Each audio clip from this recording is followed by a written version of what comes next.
এই মুহূর্তে বাগেরহাট ৩ আসনে আছেন সহকর্মী খায়রুল ইসলাম। তিনি জানাচ্ছেন সেখানকার নির্বাচনী খবর। ভূমিকম্প সহনীয় মোস্ট ডিউরেবল দেশের প্রথম থার্মেক্স রড সালাম স্টিল। সালাম স্টিল বোঝে ডিউরেবিলিটি। সালাম স্টিল মোস্ট ডিউরেবল স্টিল।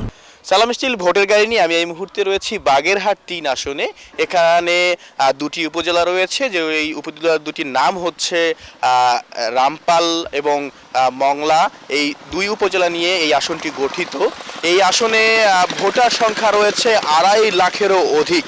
আর এই ২.৫ লাখের ভোটারের এই আসনটিতে কিন্তু নানাবিধ সমস্যাও রয়েছে। এখানে সবচেয়ে বেশি সমস্যা সেটি হচ্ছে এখানে কিন্তু সুপেয় পানির একটি বড় সমস্যা রয়েছে। বিশেষ করে শুকনোর মৌসুমে এই সমস্যাটা সবচেয়ে বেশি দেখা দেয়।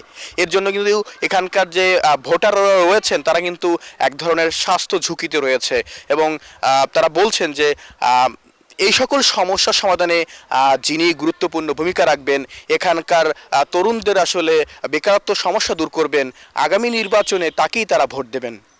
সালাম স্টিল ভোটের গাড়ি নিয়ে এই ছিল আমার কাছ থেকে সর্বশেষ খবর।